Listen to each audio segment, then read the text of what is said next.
A couple times a year, the Criterion Collection does these 24-hour flash sales, and that's one of the few times during the year that I just go full consumer mode and I just kind of indulge, because I don't know, movies are like one of my favorite things in this world, and so I feel like it's worth it to me to just like, splurge a little bit.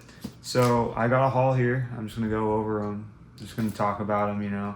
Got 4 movies here, and the first one that I'm talking about, this is actually, I don't know if it's weird, but this is the only movie in the order that I've actually seen. It's Guillermo del Toro's Pinocchio, which was directed by Guillermo and also Mark Gustafsson. I hope I'm saying that correctly. Anyways, I was shocked by how moving this film was. I didn't see it until like last year, and it shocked me how moving it was, and not even just like as a kid's movie. I mean, this is a movie I actually hesitate to even call it a kid's movie. It's more mature than most adult films, than most like R-rated films could ever be.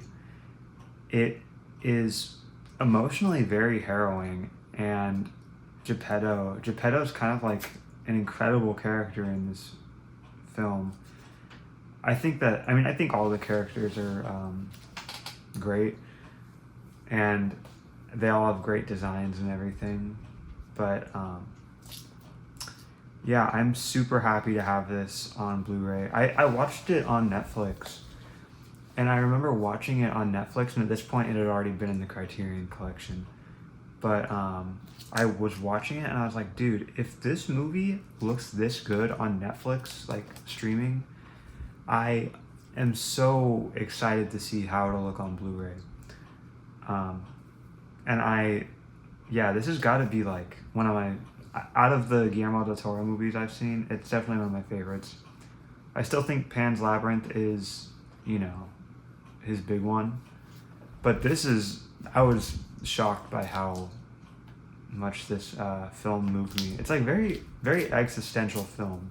So, yeah.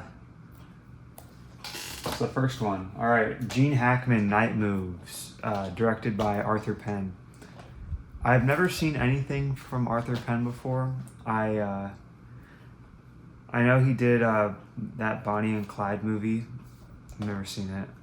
But the thing that really made me want to get this movie is it's Gene Hackman, and apparently it's like a neo-noir films from the 1970s. And like those 3 things put together just sounds like, like so up my alley. I think Gene Hackman's one of the GOATs. I think that French Connection for me is one of those movies where just that performance alone is enough to consider him a GOAT. I think that he's also like awesome in Royal Tenenbaums. But yeah, I'm just really excited to see what this movie's going to be like.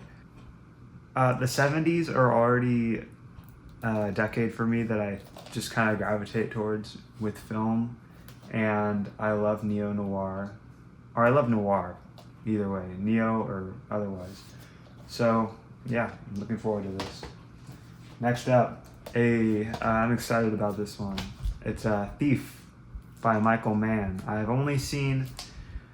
The only Michael Mann films I've seen are Collateral, which I loved, and Ferrari, which I did not like. And Ferrari was actually the first Michael Mann film I ever saw.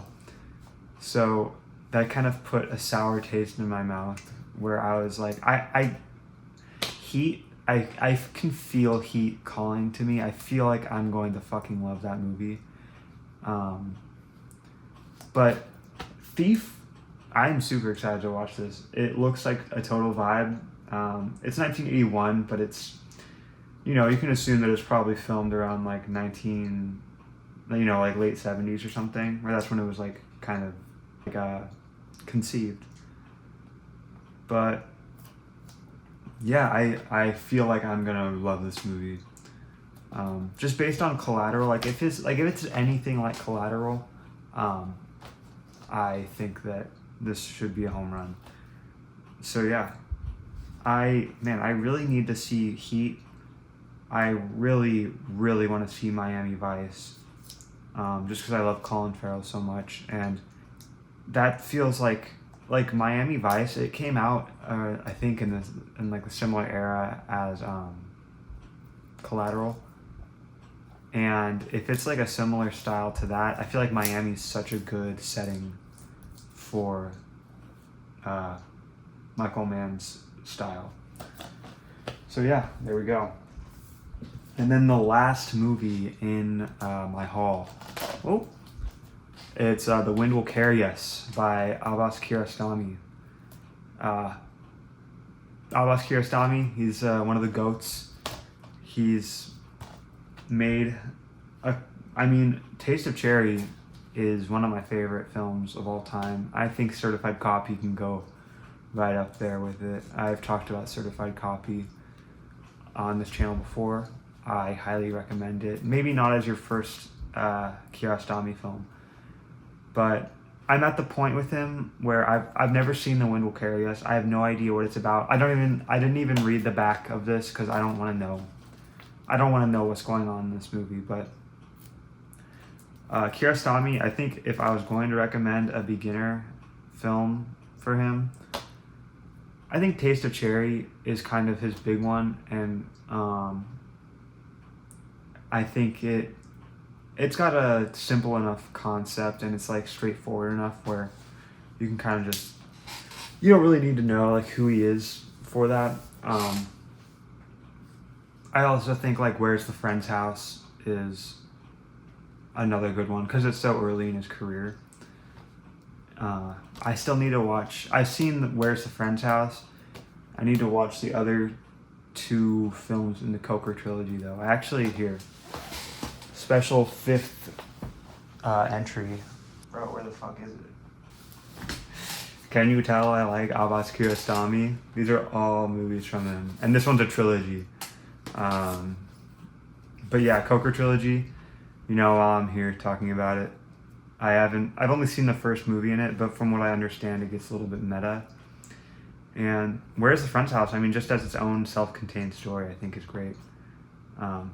Super excited to watch the rest of this, but yeah, Abbas Kiarostami, you know, these are all incredible movies. He is like maybe top 5 directors for me.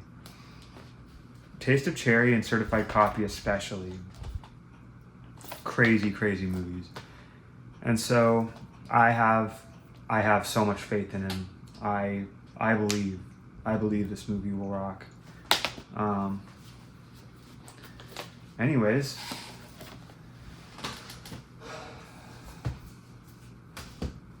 I guess that's it.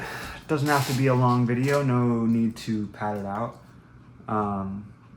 Yeah, I am really excited to watch these movies. At the time of recording this, they're already doing their Barnes & Noble sale. So I might be doing another one of these sooner rather than later. But yeah, if you want to watch me talk about movies, or you want to watch me and my friends talk about movies or music or whatever, plenty more for you to watch. And you can subscribe, you can like, and do whatever. And I'll see you when I see you, okay? Thank you. Bye-bye.